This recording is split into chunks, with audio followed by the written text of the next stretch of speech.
yeah.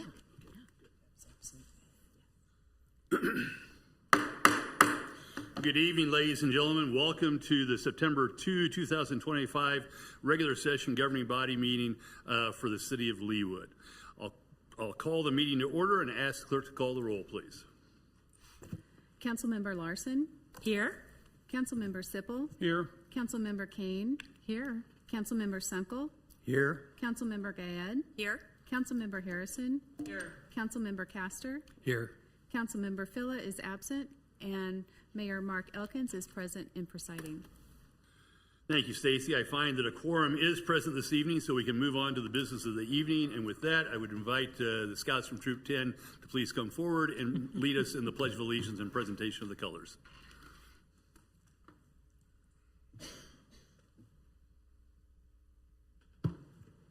Audience, please rise and take off any non-religious headgear. Color Guard, present the colors.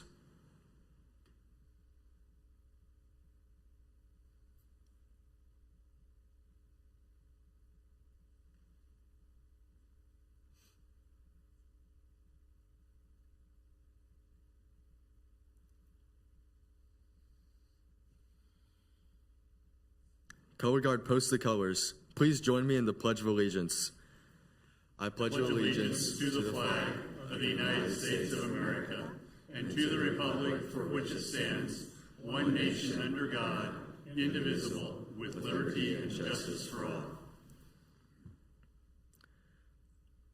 Color Guard, return to post. Audience may be seated.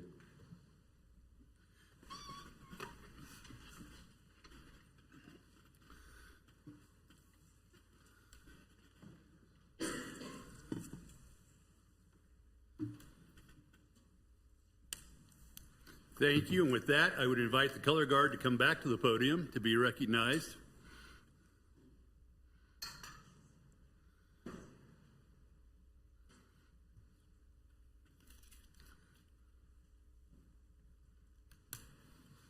Just step up to the podium. And if you could each introduce yourselves and tell us just a little bit about you. We're going to speak more to your unit a little bit later, but if the four of you got picked to come forward, so you get to speak to all of us tonight. So if you could introduce yourselves, tell us your rank, and a little bit about yourselves, we would be grateful. My name is Henry Albin. My rank is first class, and I go to Prairie Star Middle School. Welcome. We're glad you're here tonight. My name is Lily King. I'm a scout, and I go to Overland Trail Middle School. Welcome, Lily. I am Aria Votz. I am a life rank, and I go to Pembroke Hill School. Great. We're glad you're here this evening. My name's Adam Putoff. I'm the SPO for Troop 10. I'm a life scout, and I'm a sophomore at St. Thomas Aquinas High School. Adam, thank you for your leadership. We appreciate it very much.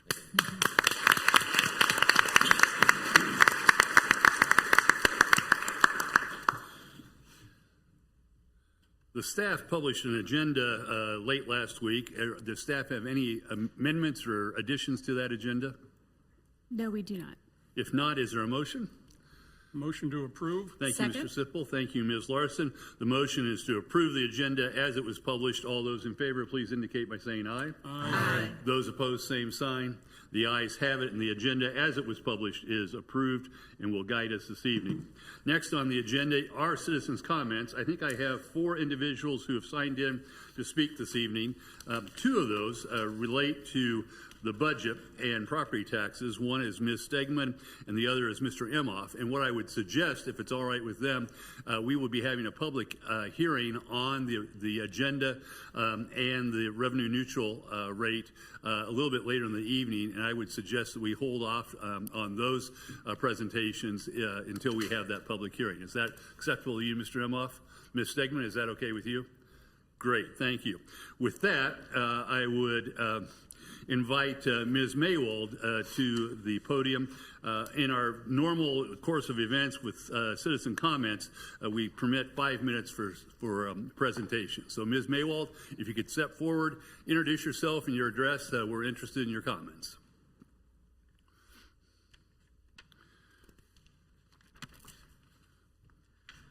I am Deb Maywald, address 14714 Sherwood Street. Welcome.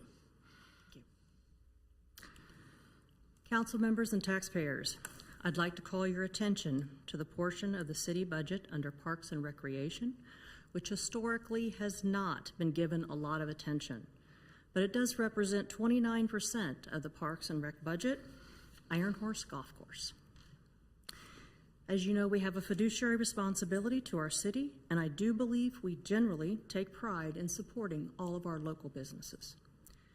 Taxpayers are concerned that we currently have a contract in place for the management of Iron Horse Golf Course with Troon Golf, which includes terms and conditions overwhelmingly benefiting the Scottsdale, Arizona company, and takes financial advantage of taxpayers and the community.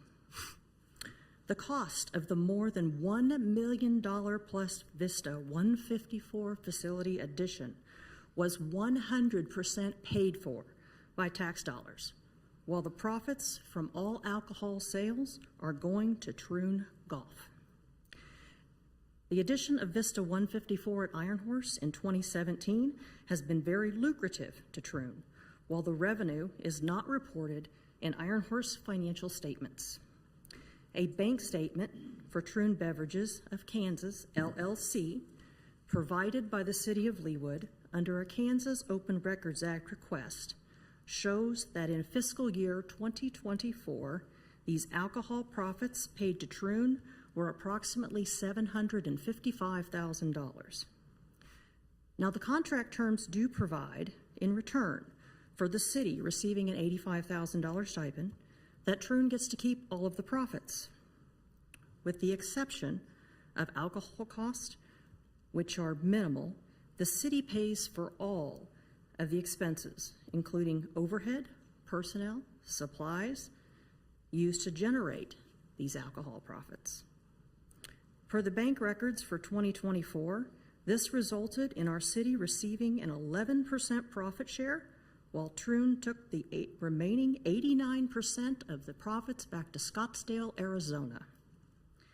As a result, our city is appropriating more funds to the operation and capital expenditures of the golf course than we should be, while profits are going to Scottsdale, Arizona.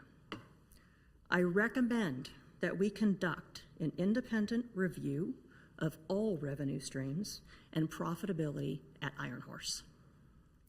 To date, there is not yet an enterprise fund or profit center for recording all Iron Horse revenues and offsetting direct cost.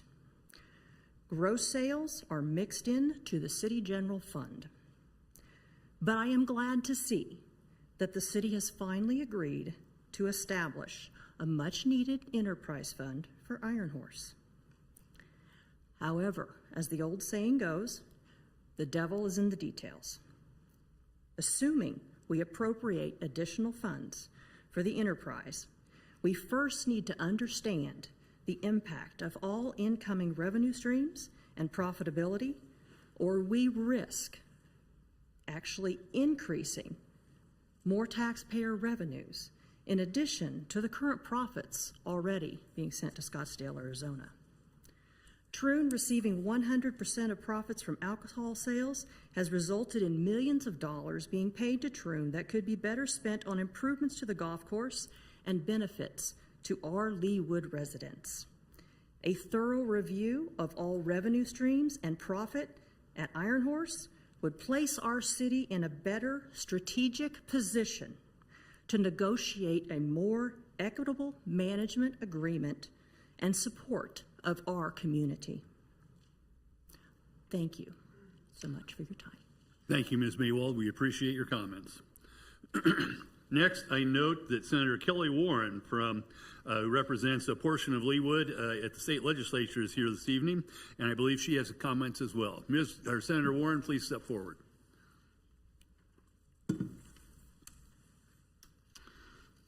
Welcome.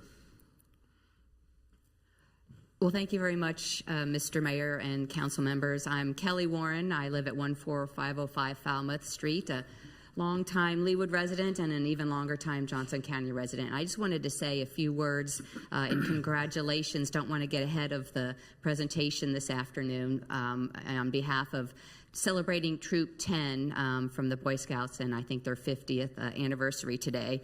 And want to congratulate the Scouts as well as their leaders. I've known some of their leaders throughout the years. Our son was involved in Scouts for a little bit. I was a Girl Scout in my youth. And I just want to point out to the folks listening that some of the attributes that the Scouts mission, there are, I think, 12 of them, if I counted correctly. And a Scout is these things: trustworthy, loyal, helpful, friendly, courteous, kind, obedient, cheerful, thrifty, brave, clean, and reverent. And these are some of the principles I think that we could all take to heart, right, and work on as we live our lives. So thank you to the Troop 10 for educating our young folks and for them wanting to serve their community. And I think it's a tribute to them for this troop to be around for 50 years. So just wanted to say a few words of congratulations. So congratulations to the troop and to its leadership and its members. Thank you very much. Senator Warren. We appreciate your comments.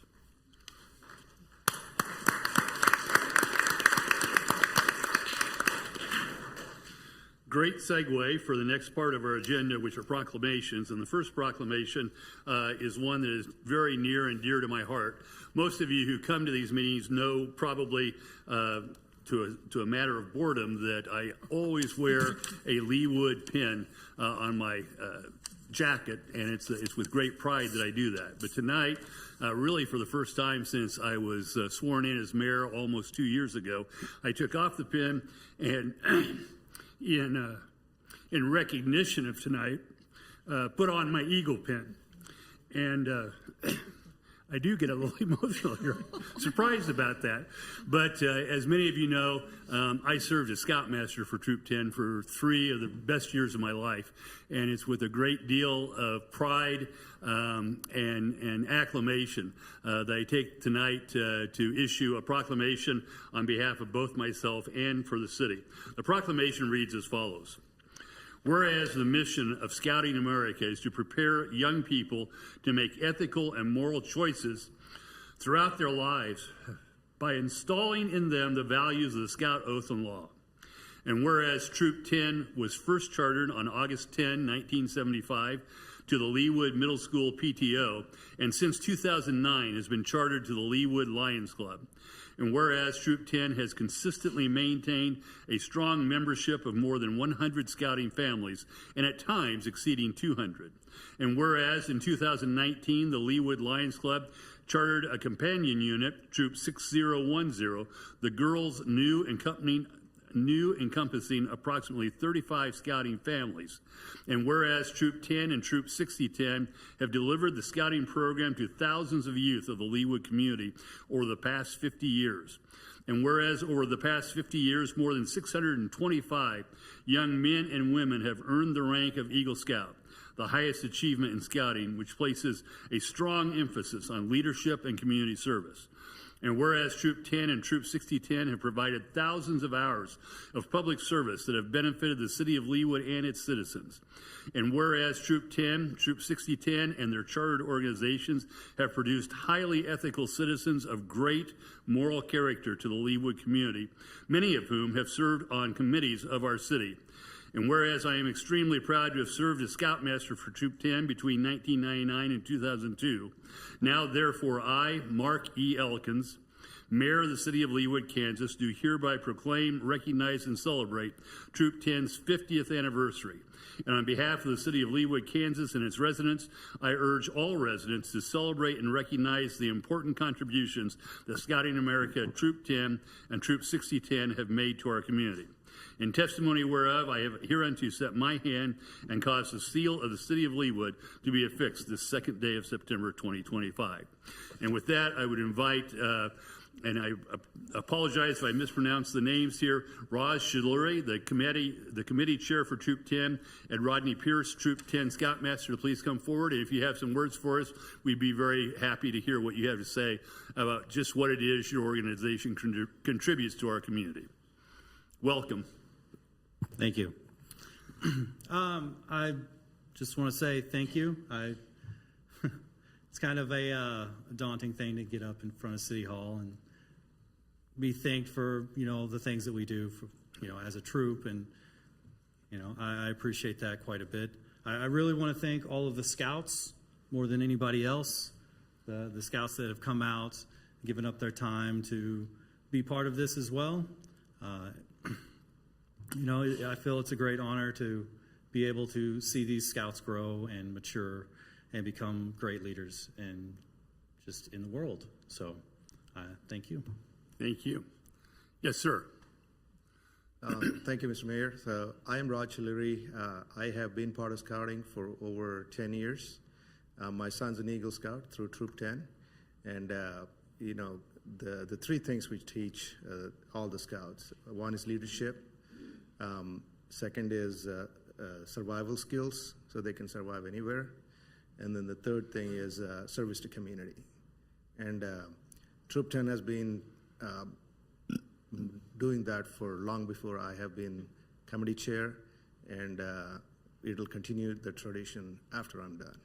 But it has also allowed me to spend so much time with my son, and that memory is priceless. So great, thank you for all the leaderships you have set stage for, and all the leaders here.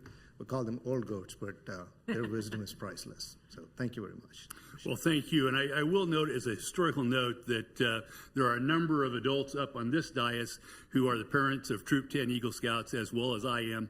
And it's something that we appreciate the way the troop has prepared those young people, now both girls and boys, to become meaningful citizens and ethical citizens of our community. I also would be remiss if I didn't note that it was 25 years ago now that Mayor Dunn and I got together and started the tradition of having Troop 10 present the colors this evening. So hope that, that Mayor Dunn is out there watching and that she appreciates what she started when we first started having Troop 10 present the colors. And with that, I would invite, I know there are a number of leaders over the years from Troop 10, as well as a number of scouts. I invite you all to come forward. I'll hand you the proclamation, and Beth will record this for posterity. So please come forward. Muck out, you as well as everybody else. Good to see you, Herb.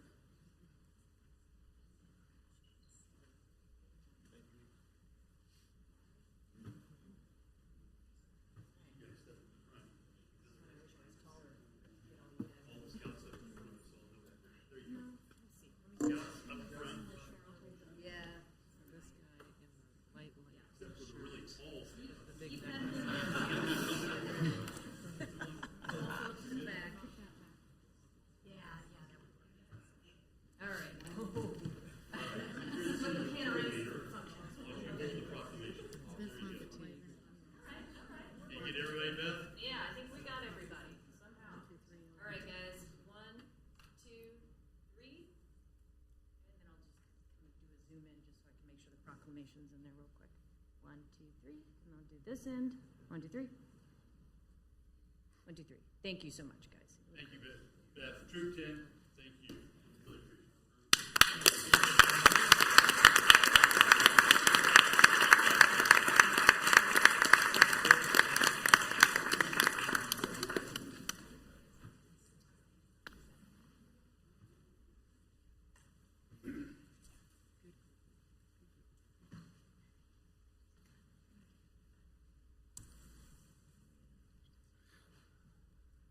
Now we'll see if the mayor can keep his emotions a little better in check for the rest of the evening. Thank you for bearing with me. I appreciate that. There are two proclamations that I've issued this week that I want to note. I will dispense with reading the entire proclamation, but the first one is a proclamation recognizing World Suicide Prevention Day. As everybody knows, suicide has become an ever more terrible part of our society. We're doing all kinds of things to try to reduce that. Many of us, I'll note later, we were at the Blue Valley Educational Foundation banquet or breakfast the other day, and there was a lot of attention paid to addressing the issues with our young people who seem to be terribly afflicted with this desire to commit suicide. And so it's been my pleasure to issue the proclamation recognizing World Suicide Prevention Day and asking and urging all Kansans and especially citizens of Leawood to learn how they can help prevent suicides because it's everyone's business. Second, I've issued a proclamation this week recognizing the National Diaper Need Awareness Week. We've had a number of residents who have been with us over the course of the last couple of years, exposing us and educating us on the need, the terrible need, tremendous need, for diapers within our community, as well as Johnson County and the state of Kansas. And I will note that as one of the processes here, that a certain organization has worked with our police department to make sure that our officers in their patrol cars have a small supply of diapers available as they come upon people in need throughout our community, and we appreciate all that. And so with that, I've issued this proclamation this evening recognizing National Diaper Need Awareness Week and urging the citizens of Leawood to donate generously to diaper banks, diaper drives, and those organizations that collect and distribute diapers to those struggling with diaper need so that all Leawood's children and families can thrive and reach their full potential. And we will mail those proclamations to the appropriate organizations. Last, this evening, it's my pleasure to issue a proclamation recognizing Constitution Week. Again, right up there next to scouting, the United States Constitution is one of the things that's the nearest and dearest to my heart as an attorney, as well as an elected official. And it's the Constitution that guides and governs everything that we do as a country, and one of the things that makes our country so unique. And so with that, I note that whereas the Constitution of the United States of America, the guardian of our liberties, embodies the principles of limited government in a republic dedicated to rule by law. And whereas September 17, 2025 marks the 238th anniversary of the adoption of the Constitution of the United States of America by the Constitutional Convention, and whereas it is fitting and proper to accord official recognition to this magnificent document and its memorable anniversary, and to the patriotic celebrations which will commemorate it, and whereas Public Law 915 guarantees the issuing of a proclamation each year by the President of the United States of America designating September 17 through 23rd as Constitution Week, now therefore I, Mark E. Elkins, by virtue of the authority vested in me as mayor of the city of Leawood, Kansas, do hereby proclaim the week of September 17th through September 23rd as Constitution Week in the city of Leawood, and ask our citizens to reaffirm the ideals the framers of the Constitution had in 1787 by vigilantly protecting the freedoms guaranteed to us through this guardian of our liberties,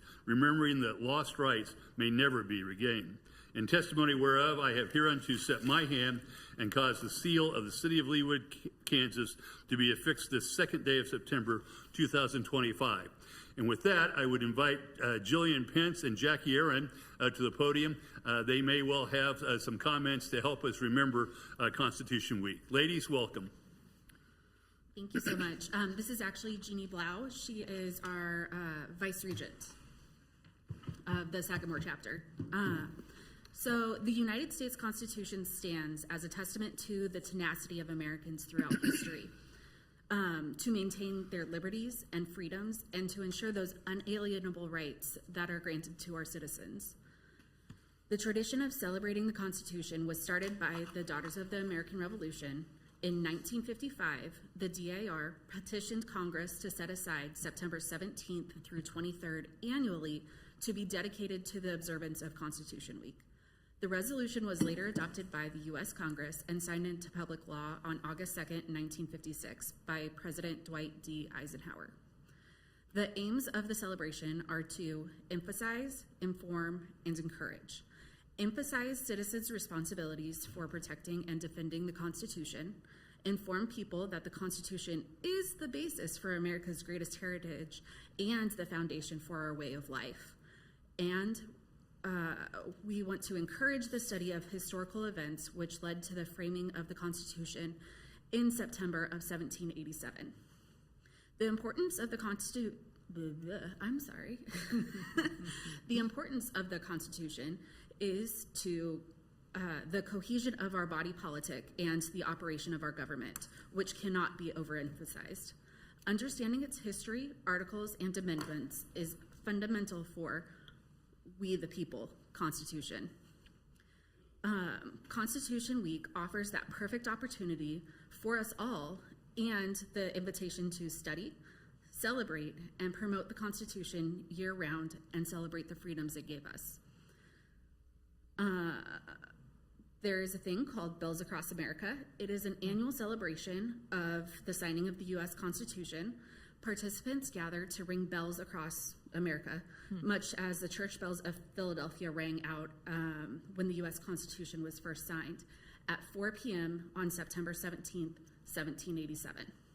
So I would like to encourage everyone here and online to join others throughout the United States to ring a bell on Wednesday, September 17th for 1 minute at 3 o'clock Central Time in the afternoon to herald the beginning of this commemorative week. Thank you for your time. Thank you so much. Do you have anything to add? Oh, Jeannie, no. What? Do you want to add anything? No, she said everything. Thank you. Well, I appreciate that, and I would again reiterate and join you in the commemoration. As someone who's spent his entire professional life studying the document, it can be daunting at times, but I would urge everyone in this room and all of our citizens to read, at the very least, the preamble, because the preamble to the Constitution captures what we're all about, in particular in this room this evening. So ladies, I'm honored to join you.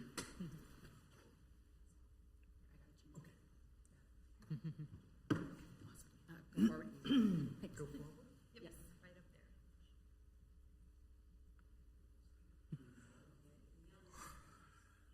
there.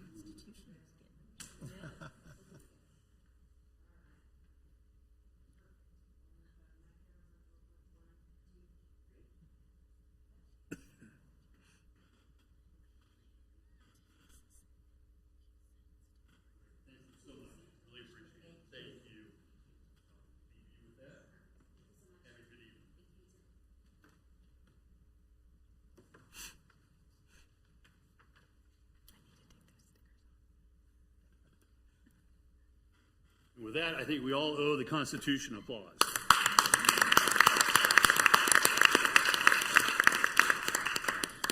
I believe that concludes the proclamations this evening. That takes us to presentations and special recognitions. I don't think we have any this evening, so we come now to special business, which is first to conduct a public hearing and consider a resolution approving the levy of property tax rate exceeding the revenue neutral rate for the city of Leawood, Kansas.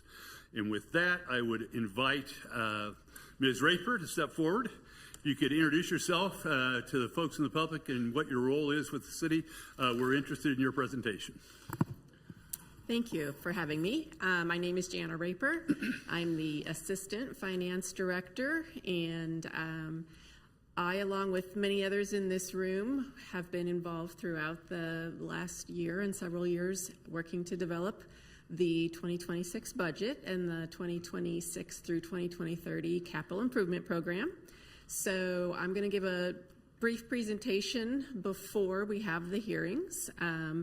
And I'm going to start off real easy because I'm going to show a video that our wonderful communications team headed by Beth prepared about the budget.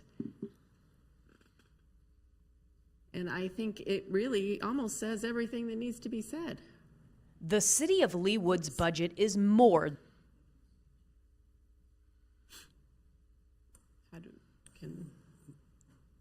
Do I just need to have them do that? We didn't let IT know about the Technology.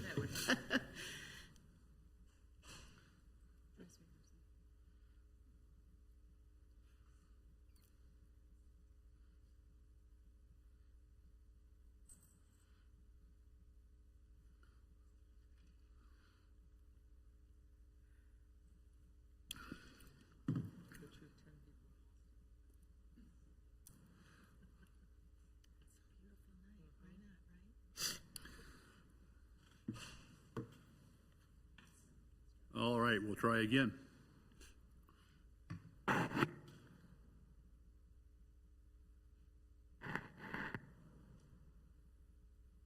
Thank you, Mr. Powell. Oops, we had it for a sec. There we go. Than just numbers. It's our shared plan for investing in the services, infrastructure, and spaces that make Leawood one of the most desirable communities in the region. At the heart of our work is a simple mission. We work together to provide exceptional services, infrastructure, and amenities for a safe, sustainable community where all are welcome. That mission comes to life through every dollar we budget, supporting the services and experiences that reflect our shared values: strong community, public safety, forward thinking, curated beauty, and ease of living. So how does the budget come together? Here's a quick look. We began in the winter and spring by reviewing last year's spending, setting priorities, and updating our 5-year capital improvement plan.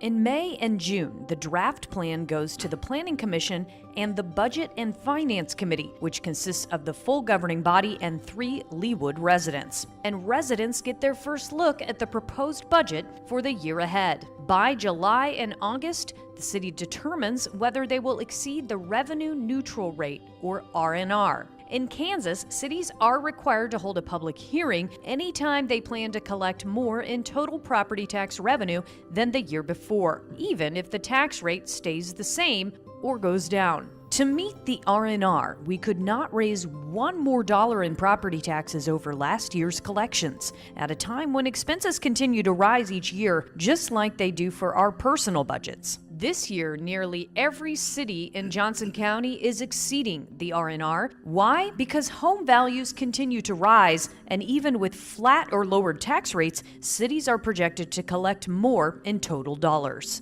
Holding an R&R hearing gives residents the opportunity to learn how their tax dollars are used, to share input, and understand how the city is planning long-term. And your chance to weigh in on Leawood's R&R, as well as the proposed 2026 budget and capital improvement program, September 2nd. The City Council is proposing to keep Leawood's mill levy flat in 2026, even while continuing to meet service expectations and capital needs. Thanks to responsible financial management, Leawood maintains a AAA bond rating, the highest possible, saving taxpayers money on interest and reinforcing our long-term stability. So how is the 2026 budget funded? The largest source of revenue is property tax, totaling $33.8 million, or 41% of the city's total funding. While property taxes are collected by the county, only about 22% of what you pay actually goes to the city of Leawood. The remaining 78% is distributed to other taxing jurisdictions like your local school district, Johnson County Community College, and the state of Kansas. The proposed $85.8 million budget will support top-tier services like our nationally accredited fire department and elite police department, one of the best snow removal operations in the metro, plowing more than 330 lane miles of roadway. It funds our network of vibrant, beautiful parks and trails, including programs with over 7,700 annual registrations and park facilities that stay plowed and accessible even during winter weather. It supports smooth roadways our residents have come to expect thanks to long-term infrastructure investment.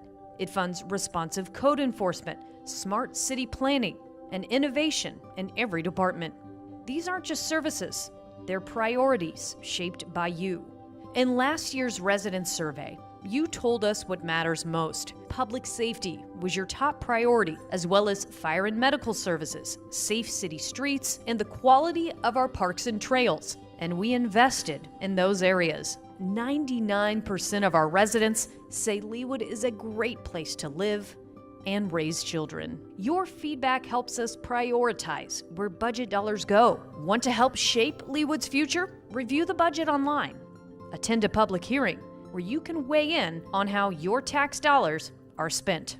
Email your city council member or the mayor with your feedback or concerns. Visit leawood.org/budget. Living with distinction doesn't happen by accident. It takes planning, purpose, and partnership. And we invite you to be a part of that process. Thank you. Beth, we appreciate that. It was very well done. Ms. Raper, do you carry the Welcome to Leawood 360. City Voices, community. Hard to top that.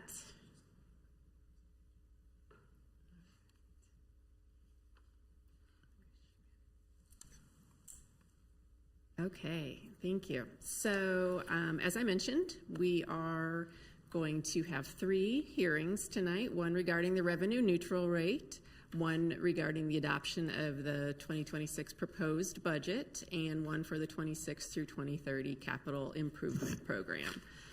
We are going to have one short presentation that kind of covers all of those so that we can get right on with the hearings themselves. First, the budget. So we always make sure when we set a proposed budget, we work together with you, as you know, to make sure we know what our goals are, what we're trying to accomplish. And some of those goals are maintaining financial stability. We have set our budgeted funds with a expected reserve at 74% of expenditures, meaning at the end of 2026, we're anticipating that our fund balances would be able to fund 74% of planned expenditures. Our debt service fund is ending the year with reserves at 80% of expenditures. We are planning to keep the mill levy steady at 23.5 mills. No increases for 26 or any anticipated ones in the future. Sales and use taxes are anticipated to increase by 2.3%. Other things, we are keeping our long-term forecasting parameters in line. We always need to make sure that we're thinking ahead, keeping everything balanced overall to maintain our financial obligations, short-term and long-term. We want to keep our existing services and facilities in the top-notch shape that they are. We are planning to use our guest tax fund really for the first time to bring some beautiful beautification and cultural elements to the city that have sometimes not been funded at all or have been historically maybe funded from the general fund. One very key thing, as mentioned in the video, is that we need to continue reaching the AAA bond rating, and we earn that by meeting the parameters that we discussed above, including having adequate reserves and spending wisely and planning for the future. And new this year was the strategic plan that was adopted by you. And one of the pillars was the finance and budgeting pillar. And so we need to always make sure that the budget is supporting that strategic pillar. In regards to sustaining the service levels, we are planning to provide, and the budget supports, providing the high level of services and programs to the residents that we have been and that they explained and responded in the survey that they appreciate. We do need to make sure that there's equitable and competitive employee compensation so we can attract and retain the high-level staff. And we are also making sure that any mandated financial responsibilities as well as the operating costs of capital is funded. So Beth hit on this in the video as well. 41% of our budget is funded through property taxes. The other large percentage is 32% from sales tax, and then the other remaining is other taxes as well as fees and so forth. It's a well-balanced budget in terms of source. We have a nice portion from property taxes and a nice portion from sales taxes, and those percentages really maintain their piece of the pie from year to year. It's usually around 41 and 32% for those two. A couple of highlights regarding the revenues. As mentioned, we are planning to keep a flat mill levy. A year ago at this time, we proposed a mill levy of 23.5, and that's what we're proposing again for 2026. Our mill levy did end up being 23.514 for 25, just due to the fluctuation in the assessed valuation when it was finalized in November. We are anticipating an increase in revenue of 1.7%. We based the budget on a 4.3% increase in assessed valuation, and sales taxes are expected to increase around 2.3%. This is consistent with the last year or two and also approximately consistent with inflation rates. Finally, we are anticipating still a strong interest earnings for 2026, so projecting about $2.5 million in interest. Property taxes, again mentioning the steady mill rate of 23.5. Just noting that we prepared the budget on a 4.3% anticipated increase in assessed valuation. It actually, when we learned from the county what their final version was, it was 4.4% of an increase, and we are absorbing that additional 0.09% or $29,000 of revenue as designated as delinquent property taxes. Leawood enjoys a very low delinquency rate in terms of property taxes, so we have that budgeted at 1.2% of levied taxes. This is just a quick slide about the mill levy forecast, showing where we have been in the past and where we are anticipating being in the future. The nice thing is it's a flat 23.5 going forward, and all that's really changing is how we split that mill levy between the two funds that are supported by the property tax levy, being the general fund and the debt services fund. One nice thing is that we had anticipated that we might have to shift to $0.5 to the debt services fund to fund that, which ultimately is the financing for our long-term obligations. But due to some changes in the forecast for how much we were going to spend and not issuing bonds in 2025, we did not have to shift any mill levy to the debt services fund this year, allowing us to continue to allocate the same split between general fund and debt service fund. This is a real quick calculation of what the mill levy of a Leawood resident means in terms of Leawood's portion of the taxes. So the average appraised value of a home in Leawood is currently around $839,000. Taxes are assessed at 11.5%, or the valuation, 11.5% of the appraised value. And when you multiply that assessed value by 23.514 mills, divide by 1,000, then you're anticipating a tax bill for the average home, an annual tax bill for Leawood of $2,270. In 2025, that was $2,151. So the net increase to the same home with the same value from 25 to 26, same home with the value as it was last year versus 26 is a difference of $119, $120 or $10 per year. $10 per month. $10 per month, thank you. Clarification there. All right. We like to show where your tax dollars go, your property tax dollars go, because we're having a hearing just for the Leawood mill rate, but the city of Leawood's portion of residents who live in Leawood is just a portion of their taxing bill. So of the $100 of taxes, almost half of it goes to a resident's school district they're assigned to. $21.71 of a Shawnee Mission resident goes to the city of Leawood, and the remainder goes to Johnson County Community College, and a sliver that goes to the state of Kansas. This is the Blue Valley illustration, very similar.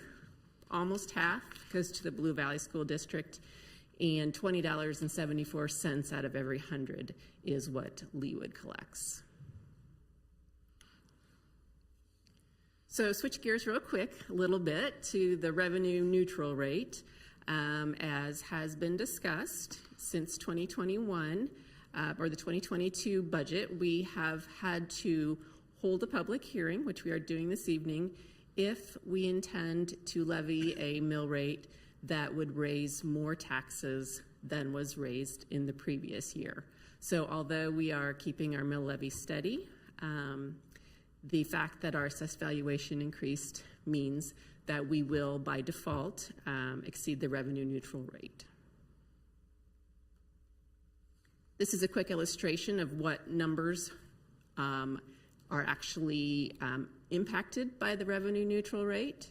So in order to raise the same amount of taxes in 26 that we did in 25, we would have to reduce the mill levy to 22.518. We are, in fact, proposing to leave the mill levy at 23.5, and that additional bit raises $1.45 million in additional taxes, due entirely to the increase in assessed valuation. Now, switching to expenditures, here's how the budget is allocated. $85.7 million budget in our operating plans, and it is a pretty evenly split among all of our departments, including debt service, which isn't really a department, but is a needed plan to pay for our long-term debt, and then 17%, which is transfers to our capital funds.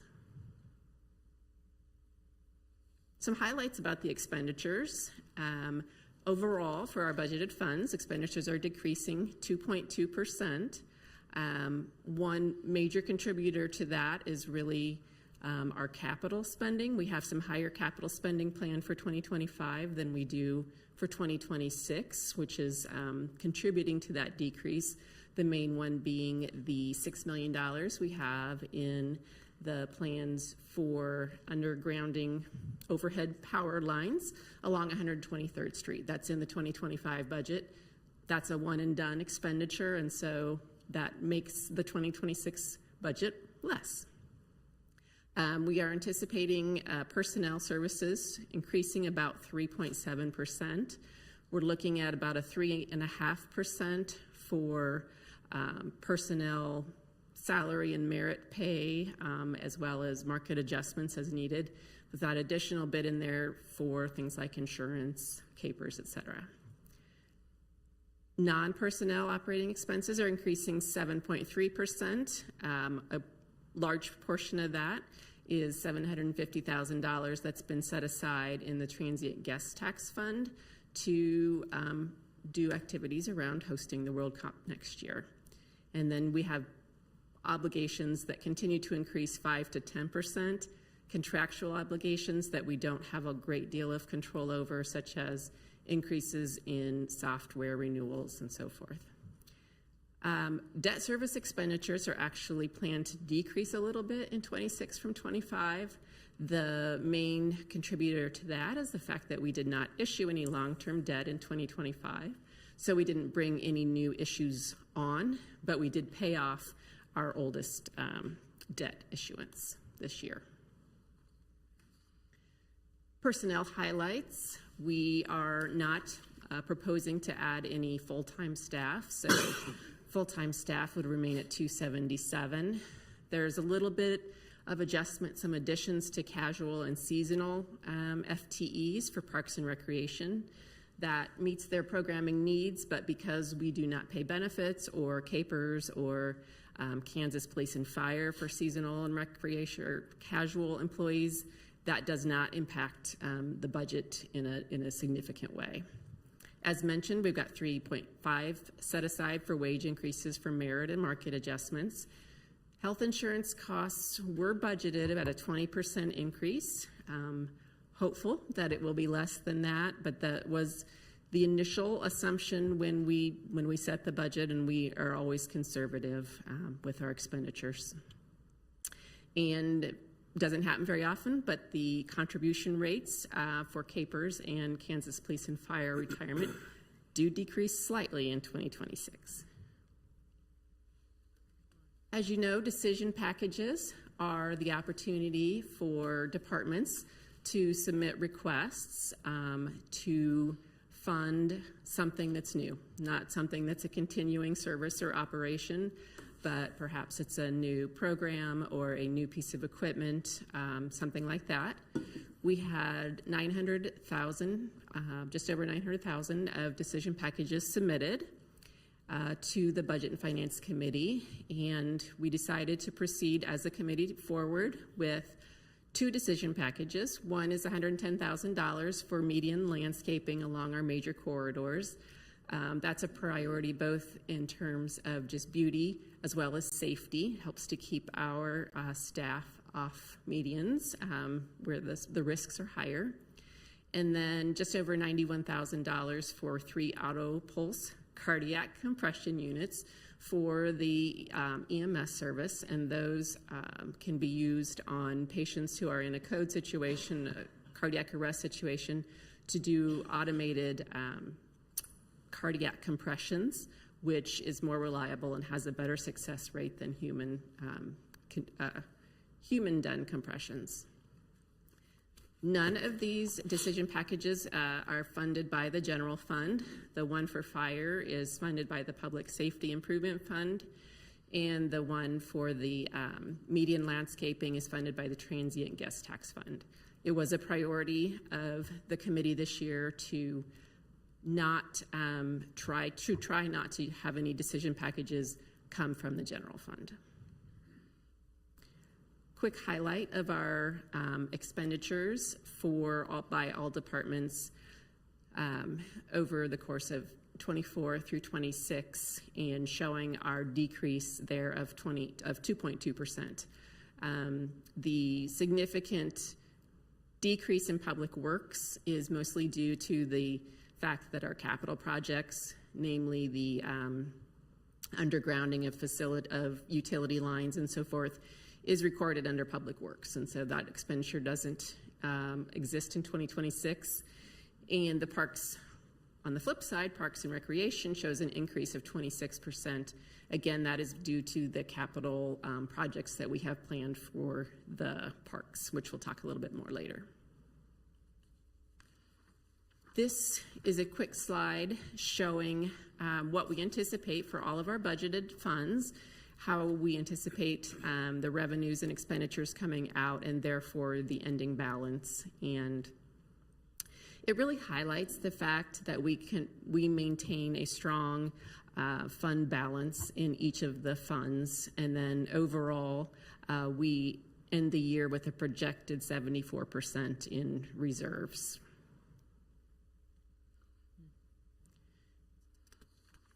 For our major budget structural changes this year, one, as was mentioned earlier by a resident, is we are planning new funds regarding the golf course.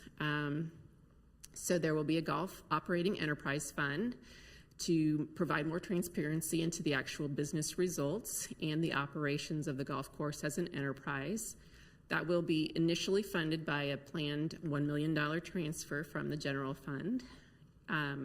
At that time, we will also be creating a golf capital fund to track capital purchases and maintenance expenditures for the golf course for both facilities and equipment.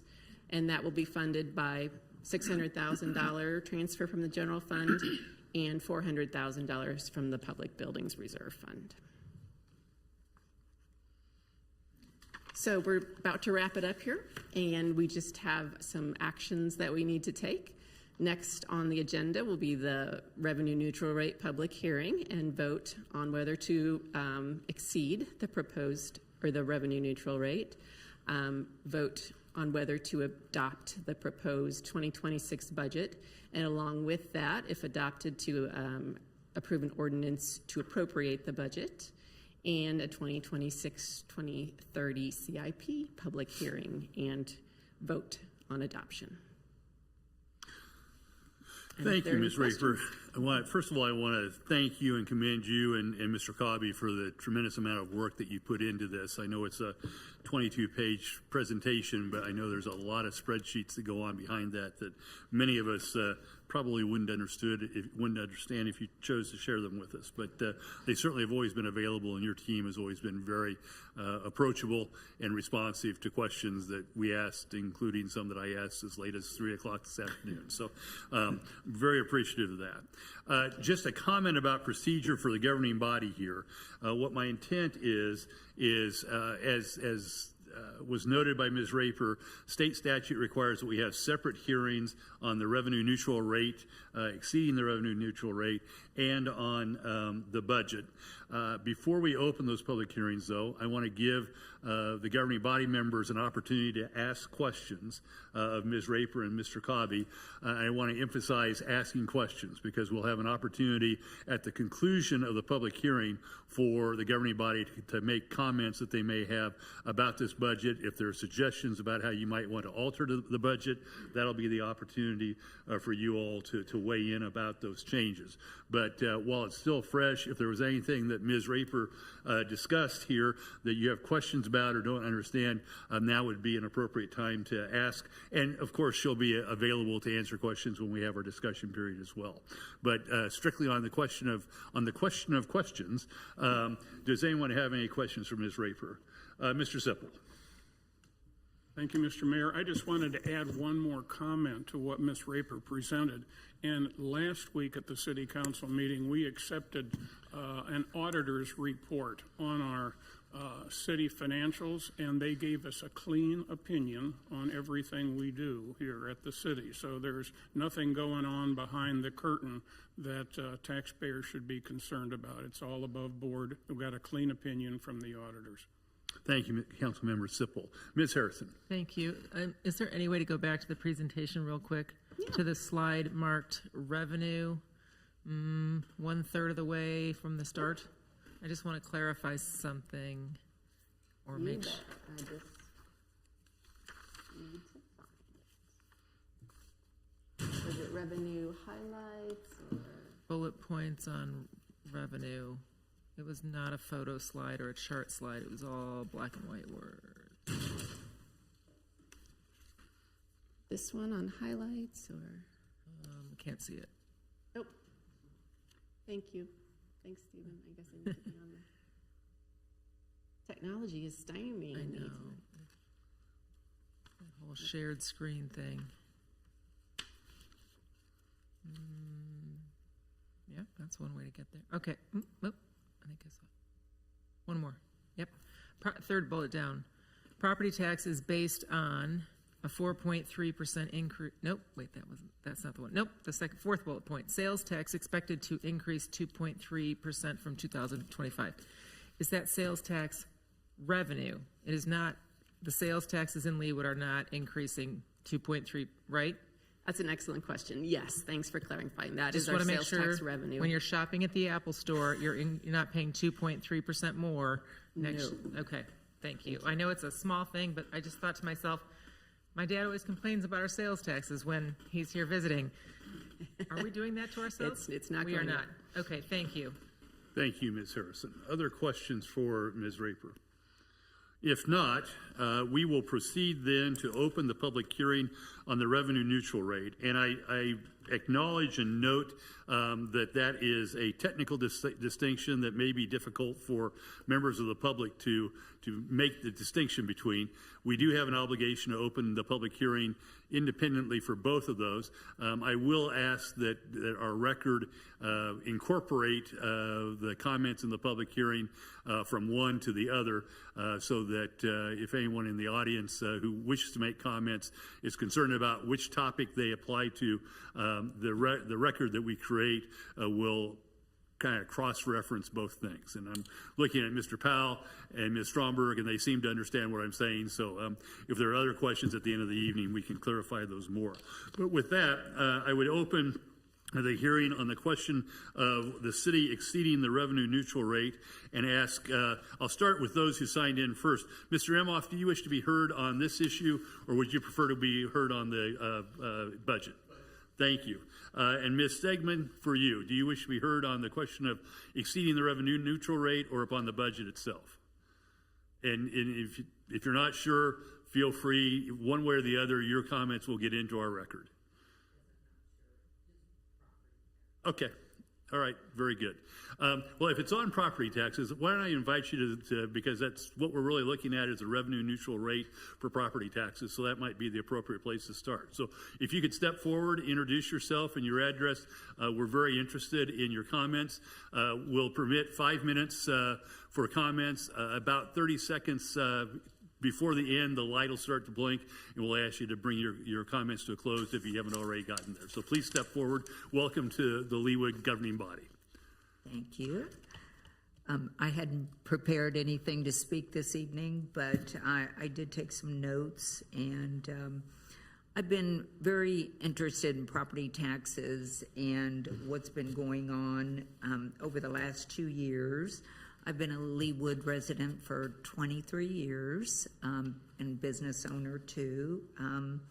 And I've watched my taxes escalate every year, wondering, okay, what's really going on with these property taxes? And fortunately, came across 2 gentlemen out of Texas this last year that have been working on things for over 10 years, and they have it in front of the Texas Supreme Court right now, and a package on Pam Bondi's desk in Washington, D.C., and also the FBI, that basically property taxes are equity stripping every single resident, and they are taxing unrealized gains.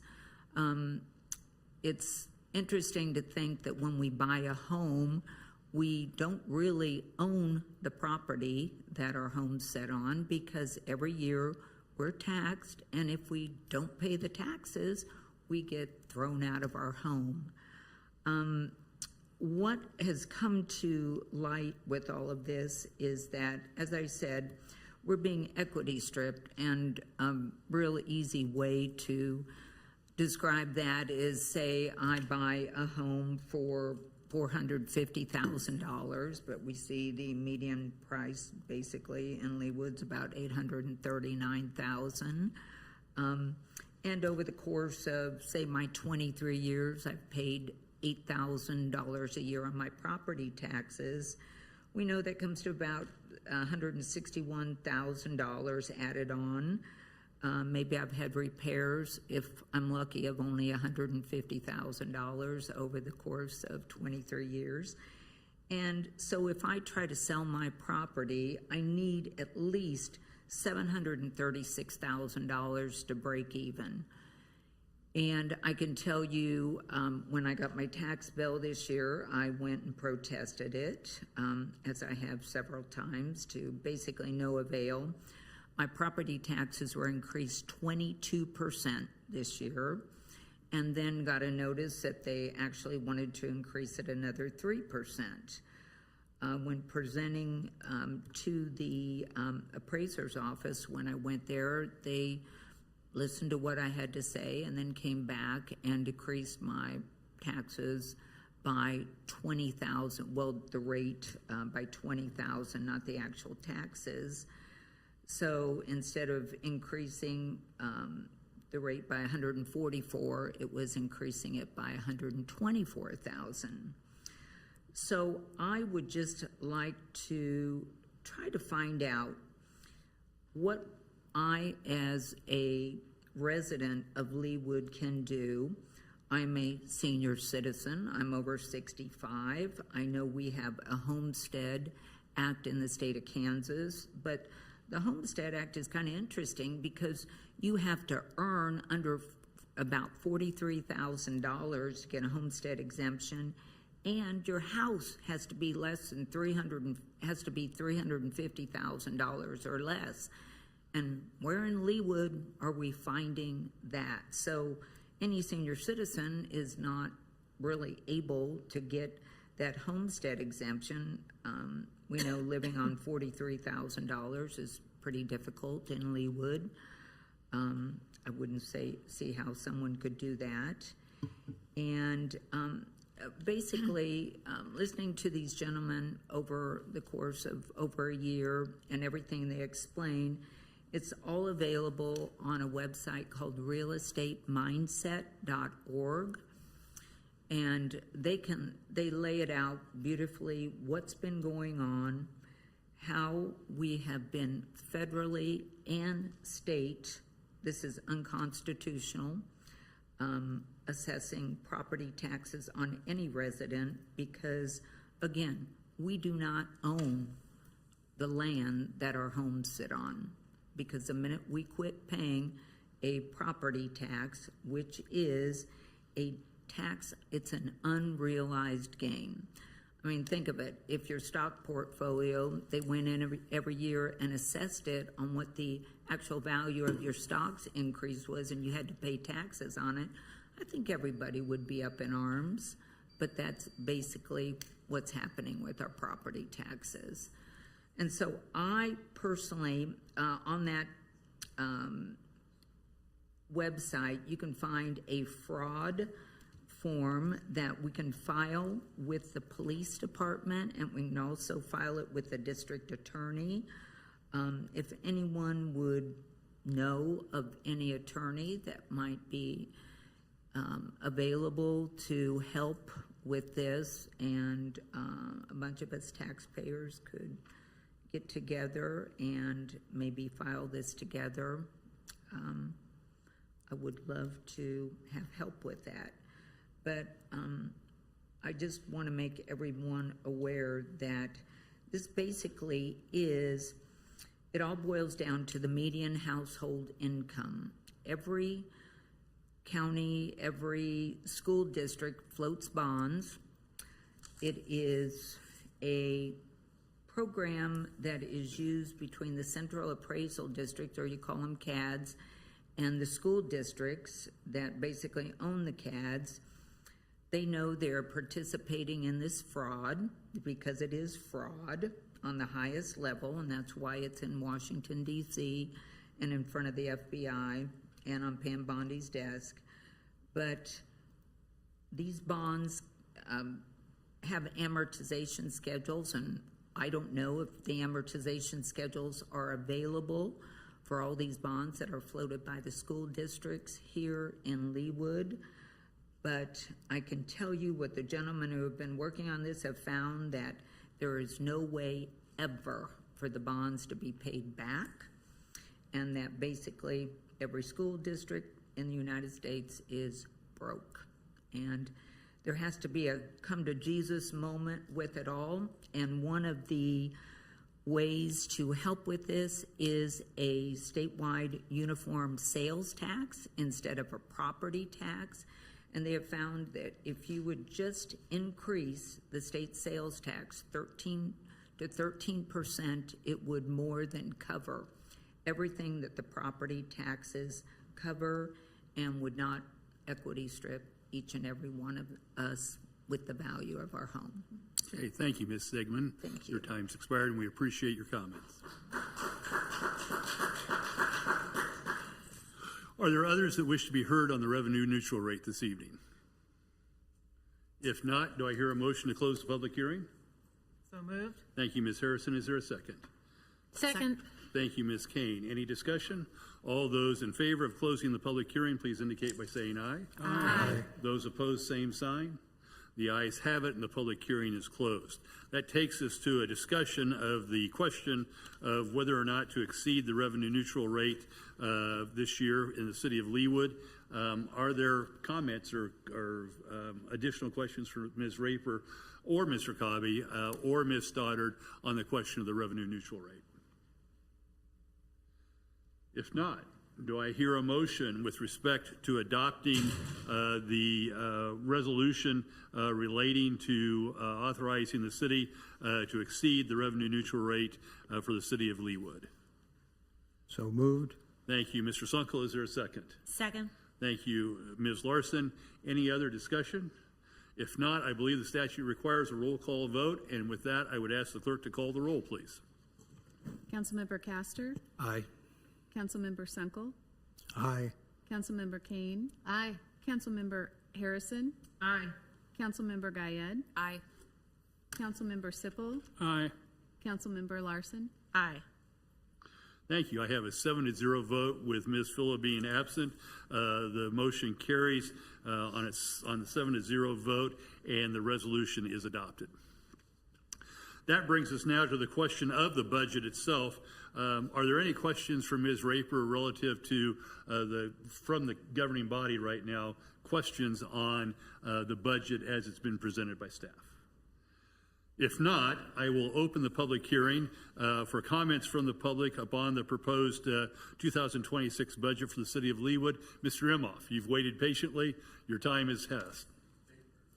Please introduce yourself, and as with the last hearing, we'll allot 5 minutes to you. I'm not sure that the light actually blinks, but you'll hear a buzzing sound in your left ear if it doesn't. So please proceed and introduce yourself. Thank you for being here tonight. You betcha. My name is David Imhoff. I live on 2037 West 96th Street in Leawood. Been a Leawood resident for exactly 43 years today. And so I'm here to talk about the budget in general. Specifically, I'm going to talk about three things first. I see that you approved $750,000 for the FIFA World Cup next year. I don't know what it's for, but probably marketing and other things. $1 million went to the golf course, and then another $1 million went to the golf course. What I'd like to see is dealing with the property at 96 and Lee Boulevard, the old fire station and the old city hall. I have seen nothing in the budget regarding those items. I know that you haven't made a decision on those items. I just want to make sure that when it comes time for the decision, and it's whatever the amount of money it is, that it's going to be in the budget. That's my big question. Does that money need to be allocated in the budget, this budget? Because spending could happen this year, or it could happen next year or the year after. That's basically my comments. Thank you, Mr. Imhoff. We appreciate those comments and appreciate your question. Are there others in the audience who wish to be heard upon the 2026 budget for the city of Leawood? If not, do I hear a motion to close the public hearing? So moved. Thank you, Ms. Kane. Is there a second? Second. Thank you, Mr. Sippel. Any discussion of the motion to close the public hearing? If not, all those in favor of closing the public hearing, please indicate by saying aye. Aye. Those opposed, same sign. The ayes have it, and the public hearing is closed. That now brings us to the question of discussion with regard to the budget that's been proposed by staff. Are there comments from members of the governing body or additional questions from Mr. Cobby, Ms. Raper, or Ms. Stoddard? Yes, Ms. Larson. I just wanted to clarify that there is $1 million in the budget, just $1 million, not twice, for the enterprise fund. Is that correct, Mr. Cobby? For the golf course? For the golf course. There's two funds there. The first one is the $1 million for the operating part, which would be the enterprise fund. And then for the capital improvements fund, we're moving $600,000, I believe, from the general fund and $400 from the public buildings fund to capitalize in the capital improvements. Yeah, but that's capital improvement side. Okay, thank you for clarifying. Thank you, Ms. Larson. Other questions for staff or comments on the budget?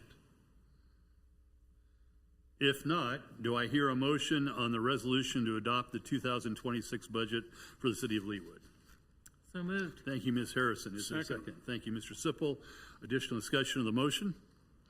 If not, I'll look to staff. Does this require a roll call vote as well? This is an ordinance, and so it will require a roll call. Thank you for the correction. In fact, it's an ordinance adopting the 2026 budget, and as an ordinance, it does require a roll call vote. And with that, I would ask the clerk to call the roll, please.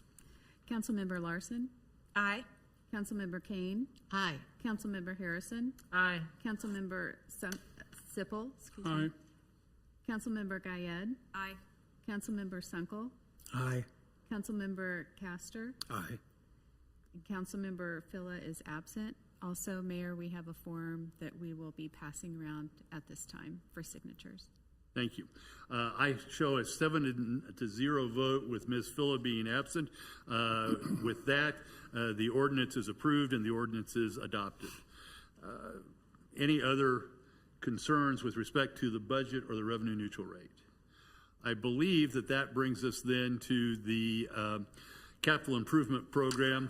Does staff wish to be heard upon the capital improvement program as it's been presented? If not, I don't believe, is there, let's see.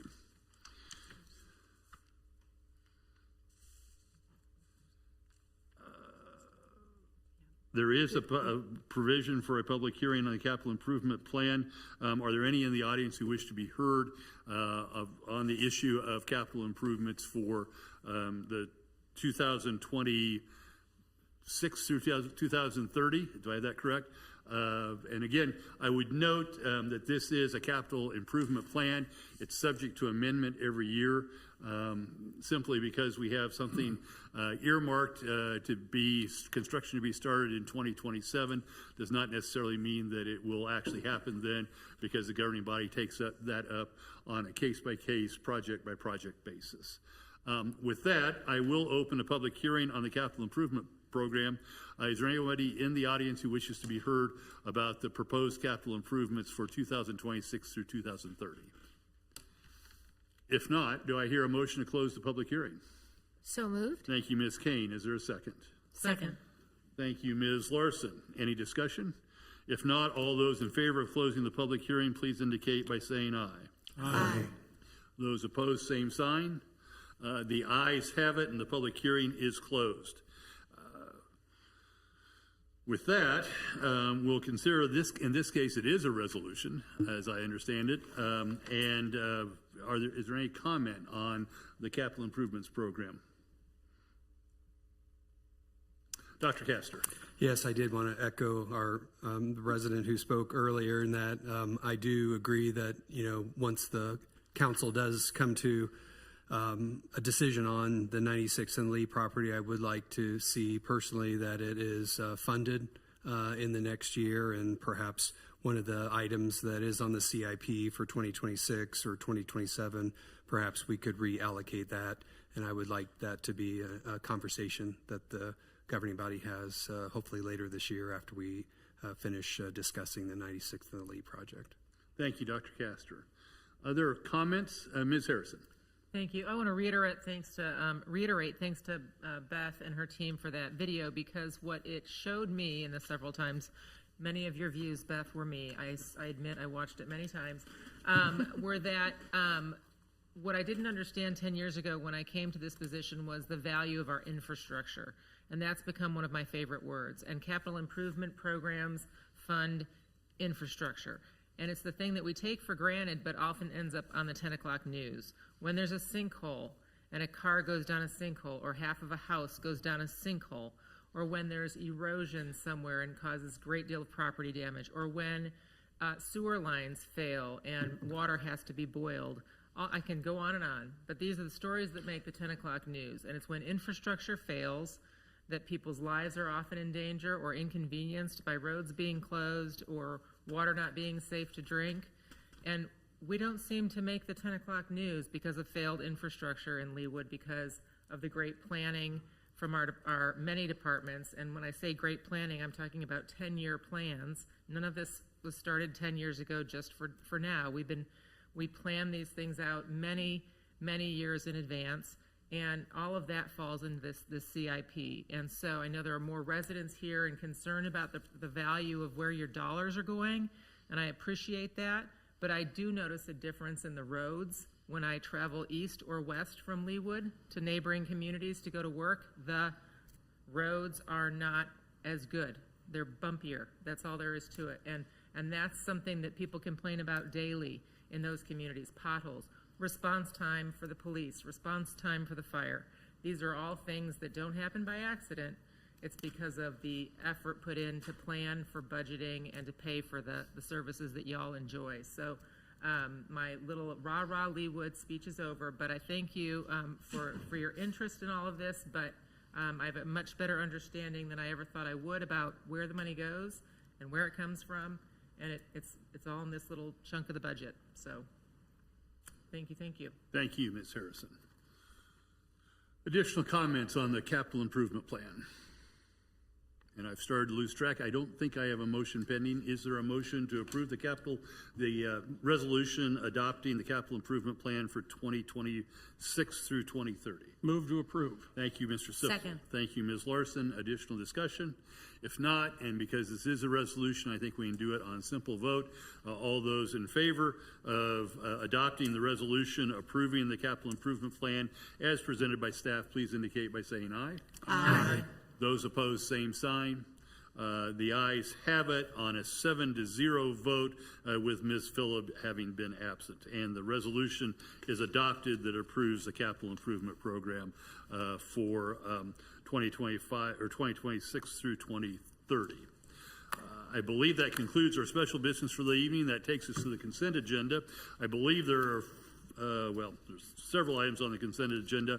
Are there any governing body members who wish to withdraw an item away from the consent agenda for additional questions to staff or discussion by the governing body? Ms. Harrison. Item E. Item E as in echo. Ms. Harrison. Any others? If not, do I hear a motion to adopt the consent agenda for all items with the exception of item E? Move to approve all except item E. Thank you, Mr. Sipple. Is there a second? Second. Thank you, Mr. Sunkel, I believe. Any discussion? If not, all those in favor of adopting and approving the consent agenda as presented with the exception of item E, please indicate by saying aye. Aye. Those opposed, same sign. The ayes have it, and the consent agenda is accepted. That does bring us to item E, which is an item to approve the issuance of a request for proposals for a space needs study and preliminary construction costs for Fire Station Number 4, including fire administration offices, emergency operations center, and a city training facility. Ms. Harrison. Thank you. I don't take exception with the need for a proposal. I guess I want to use this opportunity to suggest or ask if there's interest in a work session to learn more about what our needs are with regards to Fire Station Number 4 and the ripple effect that might have with renovating or moving Fire Station Number 2. So it's kind of a ripple effect, domino effect, if you will. I know there's been some questions on the council about which site for 4. Many of us have heard about 2 different sites.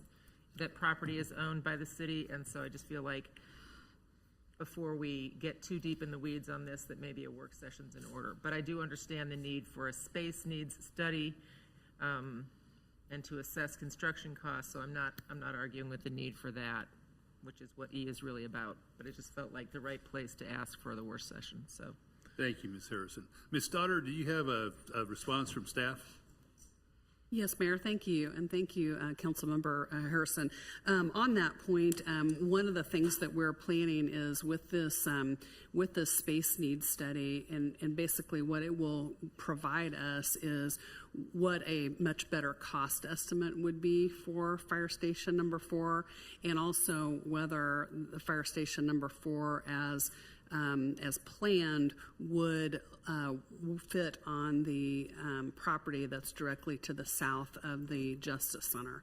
So we're looking at possibly having that station in that location so it can build upon the synergy of the existing infrastructure and the existing parking lot as well there at the Justice Center. We're anticipating that when the study is completed, that we would have a work session for the consultant to present the results. And also, I think that it would be in order, and I know that several of you have indicated a desire to have some more discussion in terms of what the operational impact would be with this proposed station and and the future fire station plans. And that would be an opportunity to have that. So maybe we even have a couple of work sessions, but I see that as one more step in the information for you all to make a decision on whether to proceed with Station 4. As you know, the CIP that was just approved does envision future expense related to Station 4, but as we've discussed, those kind of things can be need to be looked at. We need to have a better cost estimate there, and that decision will ultimately be yours as to how we move forward. And I guess I would note that although there is a placeholder in the capital improvement plan, that just to reiterate what you just said, that there's been no decision by the governing body made as to whether to proceed with a fire station 4, where it might be, or when that moving forward would take place. Is that right, Ms. Stoddard?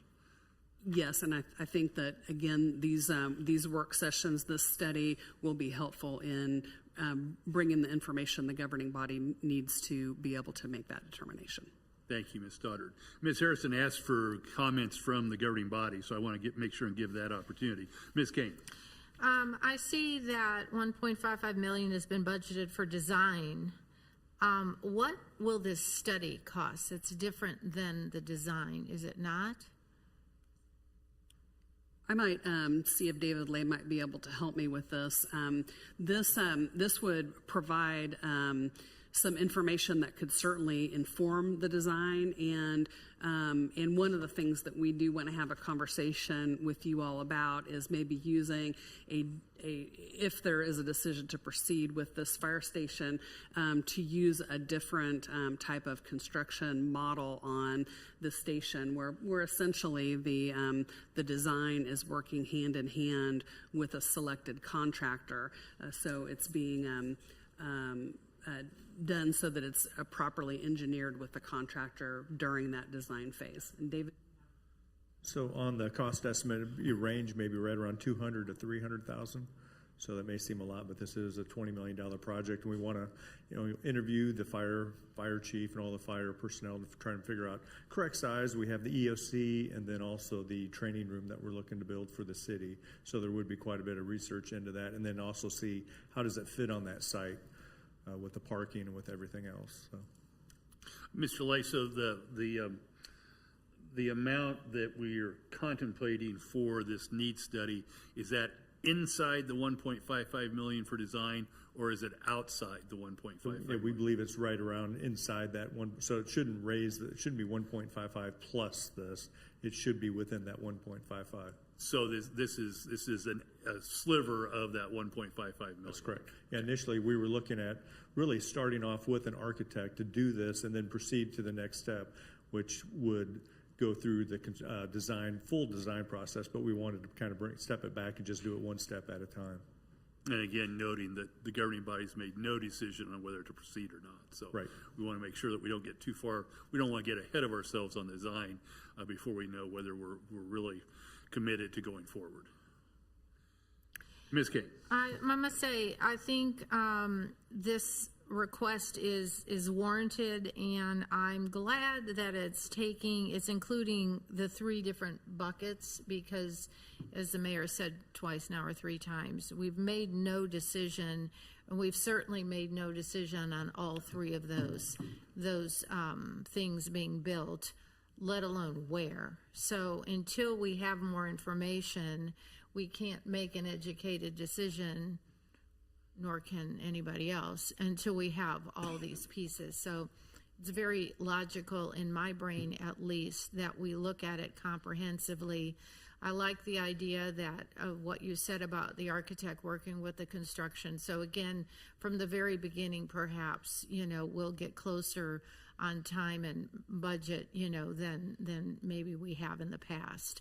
I know Fire Station 1, the new one that was there, it changed design multiple times over the generations of the plan. So it ended up costing more. In the end, I think the end result, again, was the positive move, but nonetheless, it did. The mark changed. So thank you for bundling this. Whoever was responsible for this, Ms. Stoddard, whoever did this, or I guess David Lay, it says David. So whoever was responsible, thank you. I think this is a good way to proceed with this next big ticket item that we're proposing out there. Thank you, Ms. Kane. Mr. Sipple. Mr. Lay, when do you hope to get the result, not picking the consulting firm, but when do you hope to get the results back that the city council can then start to mash on this stuff? The results for the estimated cost? For the space study. To complete the space study would probably be early next year. Okay, after Christmas. It'll be probably after Christmas by the time we go through the selection process and then they do their study. I would think it'd be early next year we could have a work session. Okay. Thank you, Mr. Sipple. Other comments or questions for Mr. Lay, or comments about the process that we're laying out to proceed to develop information that will inform the governing body on making a decision at some point in the future? Ms. King. I guess the last thing I'll say is thank you for proposing that we at least have this conversation. But personally, I agree with Ms. Stoddard and Mr. Lay that I think once we have more information, a work session will be better time spent. Right now, there's so many question marks out there that, we could talk for an hour and a half, but we can't get too far in the conversation. So I think this is the important next step before we dive into the work sessions that you so, correctly, said we do need them. It's just a matter of time. Thank you. Thank you, Ms. Kane. Any other comments? Is there a motion? I would move to approve. Thank you, Ms. Harrison. Is there a second? Second. Thank you, Mr. Sipple. Discussion? If not, all those in favor of approving the issuance of a request for proposals for a space needs study and preliminary construction costs for Fire Station number 4, including Fire Administration Offices, Emergency Operations Center, and City Training Facility, please indicate by saying aye. Aye. Those opposed, same sign. The ayes have it on a 7-0 vote, and item E is approved. That brings us to the mayor's report. The good news for you all is that it's only been 1 week since our last meeting, so there's a limit on what I could possibly have gotten into during that period of time. There are really 2 events that occurred that I wanted to bring to everybody's attention, as well as the public's and to our record, and that is that on last Thursday, on August 28th, I joined Ms. Stoddard and Mr. Sipple, and I believe it was just the 2 of them. If I've left anybody out, please let me know. At the Blue Valley Educational Foundation breakfast. This was a particularly important event as it was the very first foundation breakfast for the new superintendent of the Blue Valley Schools, Ms. Gillian Chapman. And she provided a great presentation both on her history within the Johnson County area and her return to the Johnson County area from the Tetons. Some of us continue to wonder how she could have left the Tetons to come back to the flatlands here. But as she explained it, family is a very strong draw, and she has a great deal of family here. We also had some really interesting presentations during that event. As I mentioned, there was a very interesting presentation on the things that the school district, as well as a couple of service organizations, have been engaged in to address the threat of suicide amongst our youth, which is a very important thing.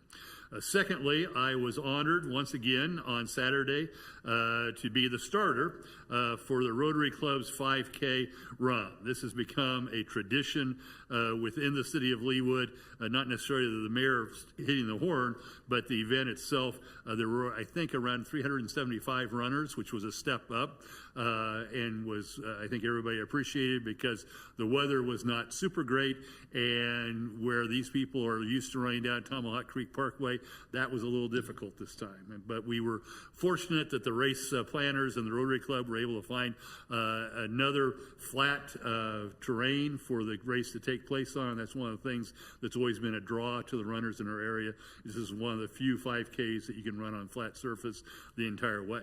And our very own Councilwoman Lisa Harrison did an admirable job as the mistress of ceremonies.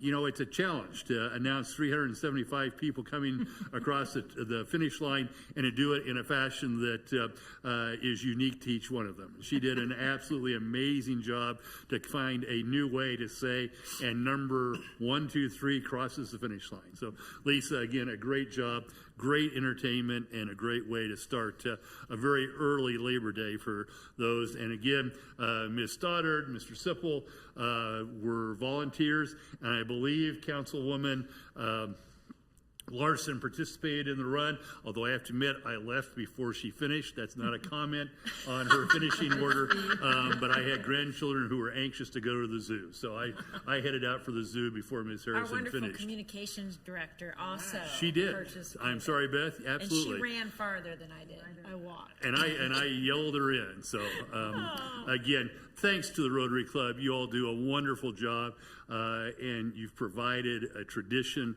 for the city of Leawood that is really amazing. So thank you all.